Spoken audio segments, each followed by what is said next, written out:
thank you, David, and also Beverly for arranging me to be here tonight. When I first accepted the invitation, and it was out of the blue, I don't know much about the organisation, but when I first accepted the invitation, after accepting, I've panicked a bit. Goodness gracious, who are these people? And so I jumped online and I read through your social policy statement. Oh, we'll get on. And then I saw a gentleman reading Spectator. Okay, I'm at home now, so I can be as blunt and as truthful and as upfront as I usually am. So what I thought I'd do tonight is talk about, I guess, a bit about my experience in the media. The microphone. You can't hear me okay with that microphone? Yeah, we can't hear otherwise. I'm sorry, okay. I'll talk about my experience in the media, and I'll also talk about my experience in politics, which isn't great, but sort of grassroots and active. I'll talk about how they intersect, and also, I guess, the importance of a free press, and why it's more important than any individual political career, and even more important than a political party. Any party that infringes on freedom of press doesn't deserve to be in government, and doesn't deserve to be a party.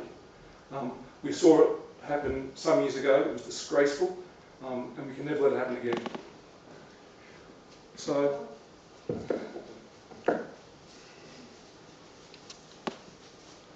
I started as a cadet journalist in a paper called the Daily Liberal.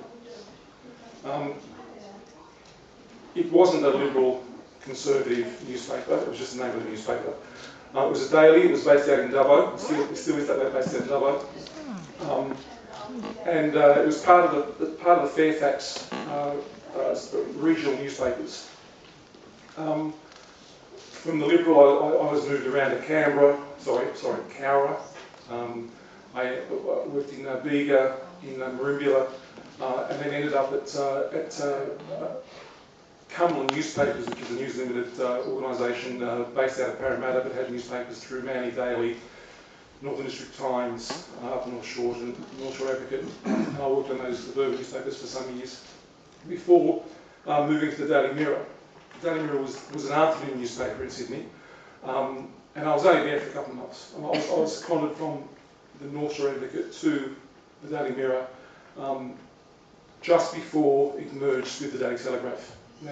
You might recall that Sydney had two afternoon newspapers. It had the Sun, which was the Fairfax, and it had the Mirror, which was News Limited's afternoon paper. The Sun closed down late 80s, and within a year, Murdoch pulled the Mirror and the Telegraph into one paper and called it the Telegraph and Mirror for about 4 or 5 years, maybe 6 years, and then reverted back to the Telegraph. But my career, I suppose, ended with when the Mirror closed down, mainly because with the Sun closed and the Mirror closed, there's all these really, really good journos who were willing to do anything. And me being a young journalist, I realised the competition was too stiff. So I went to magazines, which was a good move. I mean, the problem with the Mirror is that you start your first editorial meeting at 7:30 in the morning in the pub. And it's downhill from there. So, but being a journalist is quite dangerous for your family and your social life. And probably the best thing I ever did was get away from the newspapers before I was married. So after the Mirror, I moved into magazines and worked in a number of organisations, and eventually ended up at PBL Media, which owns ACP magazines, 9MSN. Channel 9, Hoyts, all those different media type organisations. My focus was on operations. I worked in publishing, so I was the operations director for the publishing division, so magazines and 9MSN. I left there after it announced it was going to float, and they didn't need all the staff they had for operations, so I was made redundant back in 2010, 2011.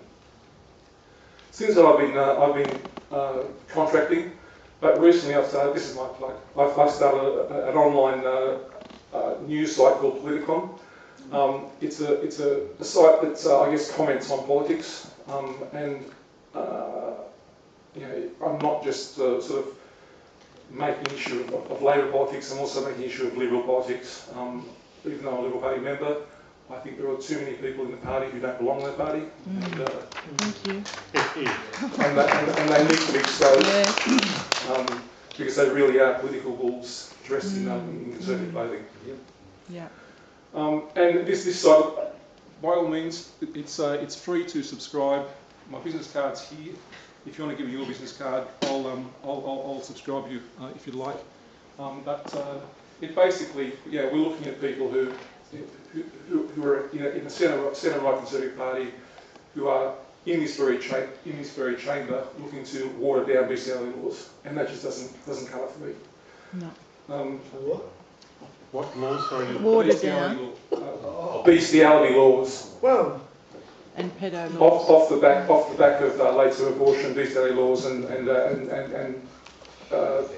things like Pedo stuff. Yeah. good.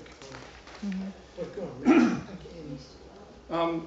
And I guess when I read your social policy statement, it related to my own policy positions that I placed on this website. So even though I didn't copy yours, we're aligned.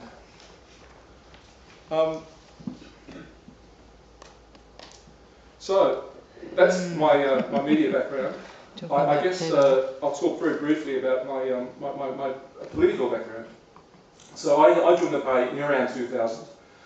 I'm now the president of Freshwater Branch, which is a branch based in the Warringah electorate. When I say I'm a campaign manager, I've been on the steering committee of a number of campaigns. I've worked on worked on Mike Baird's campaign. I was the electoral office manager. I've also worked on Tony Abbott's campaigns. I was the marginal seat manager for Tony Abbott's campaigns. We went out to the Lindsay and to Western seats and campaign in those seats, which was a lot of work. I mean, Tony campaigned for the best part of a year and a half. We campaigned for 3 or 4 months out of Western. I was exhausted. I don't know how he did it, but it was a big job, and that was the 2013 campaign. I wasn't involved in the management of Tony's 2019 campaign. Our conference was taken over by a different faction, and the whole campaign team was set aside